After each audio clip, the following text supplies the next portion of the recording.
assume it. I don't assume that. There were too many examples of games and of plays where Edwards, it was not a coaching, it was not entirely, at least, a coaching mandate. I mean, it was clear.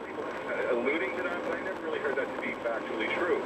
But I mean, clearly in my mind, and again, as a non-football trained, person, it reminded me of Knobloch, not being able to throw back to first base. There's so much of sports in the first place, especially quarterback, it's such split-second, momentary flashes that you see, and that, ask anyone who's been in a car accident how they function and how they think and their focus and all that. And if he missed even a step and then it got into his head that he realized it,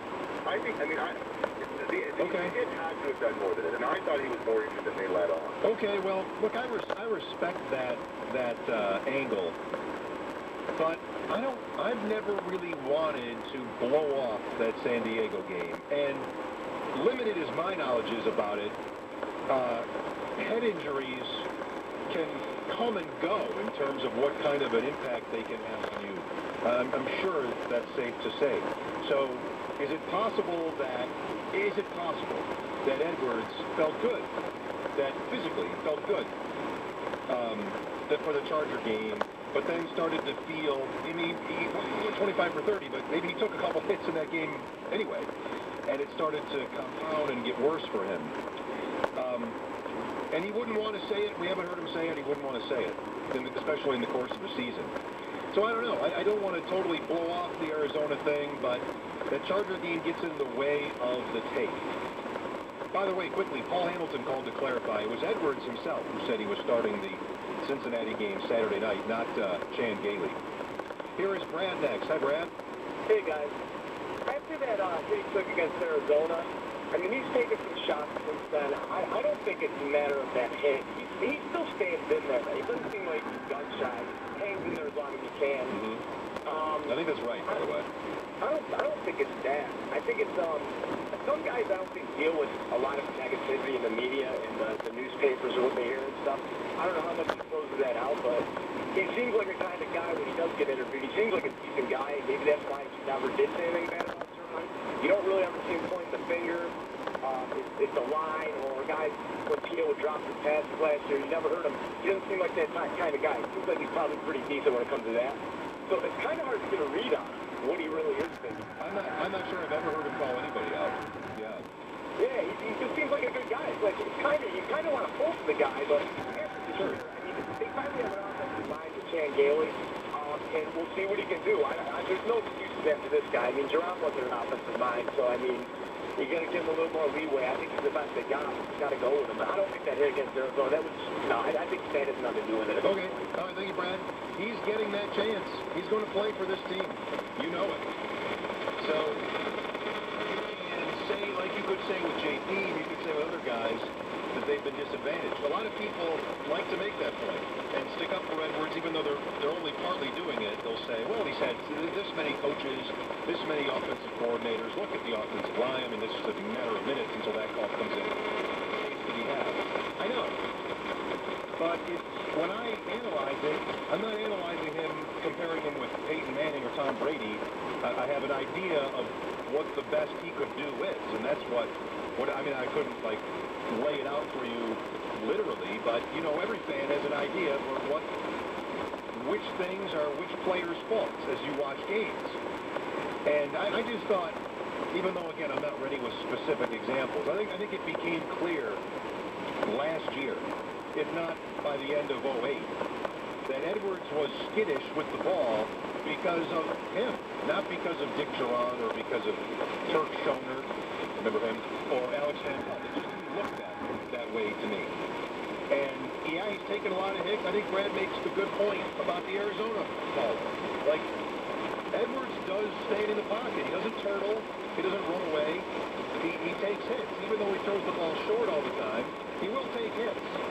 So he doesn't seem afraid to get hit in that sense.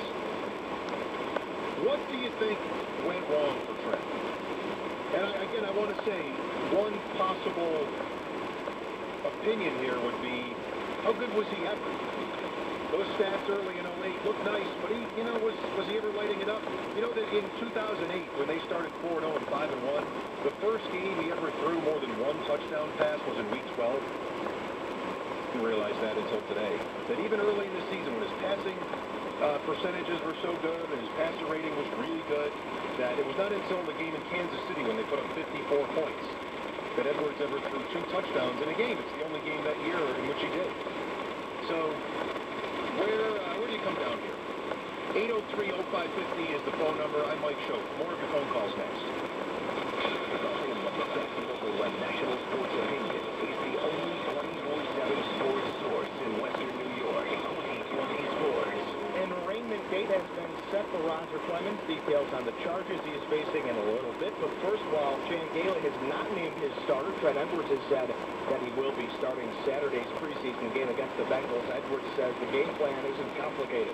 Some points in the reward, move the ball, offensively convert on third downs, but don't turn the ball over. I know it's kind of generic, but try to find a rhythm. If you're in sync with your guys and feeling like you're going the right direction with the ball and doing what they're supposed to do, what they're coached to do, I feel like that's another emphasis we have. But if we can build off what we went through in Toronto, I think that'd be a great thing. Hopefully we don't have to take a step back. Eric Wood is expected to play a little more than Demetrius Bell on the offensive line, but both will take snaps with the first team. If you were hoping to watch Carol Owens return to Buffalo, you will have to do it at the stadium Saturday or wait until Sunday night. The game has been officially blacked out and will air on tape delay at 8 p.m. on Channel 7 in Buffalo. 7-time Cy Young winner Roger Clemens will be arraigned Monday afternoon on criminal charges. The Rocket faces a 6-count indictment alleging he obstructed a congressional inquiry with 15 statements made under oath, including denials that he had ever used steroids or HGH. Clemens faces a combined maximum sentence of 30 years in prison and a $1.5 million fine, with a recommended range of time is just 15 to 21 months. A few days after his divorce became official, any stress he has is not showing on the course as Tiger Woods is atop the leaderboard at the Barclays. Woods shot a 665 and is tied with Vaughn Taylor after one round for the lead in the first of 4 FedEx Cup tournaments. And over on the Major League scoreboard, bottom of the 7th, the Astros lead the Phillies 5-1. Again, Carlos Lee has a home run, his 18th of the year, and the Dodgers and Brewers now tied at 1 in the bottom of the 4th. Later on tonight, the Twins are at the Rangers at 8:05. I'm Dale Jashevsky for the latest in Bills news. Keep it here every 20 minutes. Chopin the Bulldog plays here. Sports Radio 950 ESPN. This Labor Day, thousands of people will be tempted once again to buy the kind of bed that has kept them tossing, turning, and waking up with back pain just because it's on sale. Or they could graduate from coil springs and